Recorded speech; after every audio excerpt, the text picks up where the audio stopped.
entire situation in Gaza today. In a moment, I'll be talking through this with Palestinian journalist Abdel Barry Atwan, but first let's talk to David Keyes, spokesman for the Israeli Prime Minister Benjamin Netanyahu, who joins us from Jerusalem. Very good evening to you, Mr. Keyes. I mean, this has been a disaster, hasn't it, for both Israel and the United States today?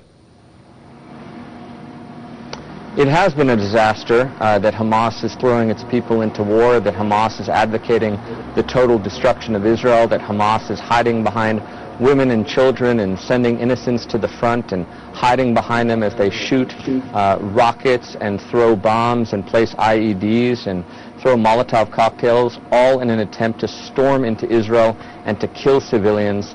Their motto is very clear. They're saying in Arabic, Israel az-Ziwal. Israel will be annihilated, and that's the root of this problem, this absolutely insane quest to destroy Israel. And it's a tragedy for Palestinians and Israelis that there is such a lust for war from the Hamas leadership.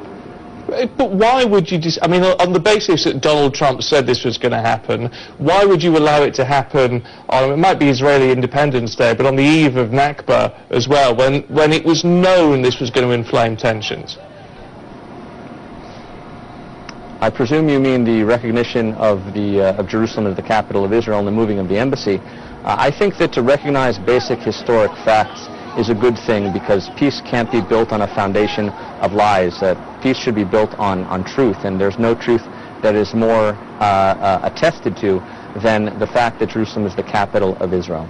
The 1993 peace accords, I mean, correct me if I'm wrong, but don't they say the Jerusalem question is something to be discussed during a later stage of the peace process than we've ever reached?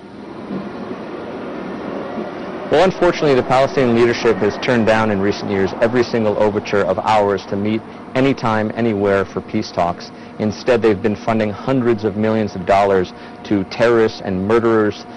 Hakim Awad, who murdered almost an entire family, is being rewarded with $2 million for having killed this family. So the root of this problem remains this intransigence, this inability to live side by side with Israel. Peace is going to be built off dialogue and discussion, but unfortunately the Palestinian leadership is still committed to the destruction of Israel.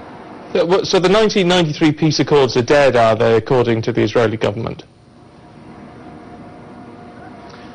Well, I don't think they're dead. I think that the Palestinian leadership's refusal to even meet Israel makes peace very difficult to attain, because it takes two to tango. You can't negotiate with yourself, and President Abbas has repeatedly turned down even Prime Minister Netanyahu's invitation at the United Nations. He said, come to the Knesset, the government of Israel, and speak before the Israeli people, and he said no. He's too busy naming schools in the streets after murders and paying terrorists enormous sums of money, teaching young children that the best thing that they can do is actually harm Israel and harm Israelis rather than live side by side in coexistence.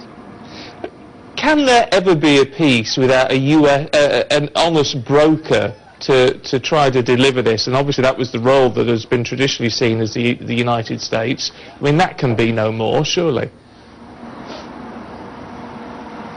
Well, we would welcome American involvement, of course, and the Palestinian leadership is saying that they want nothing to do with the United States administration whatsoever. Even when we had our differences, we never ever said we're not going to talk peace. But that's their official position.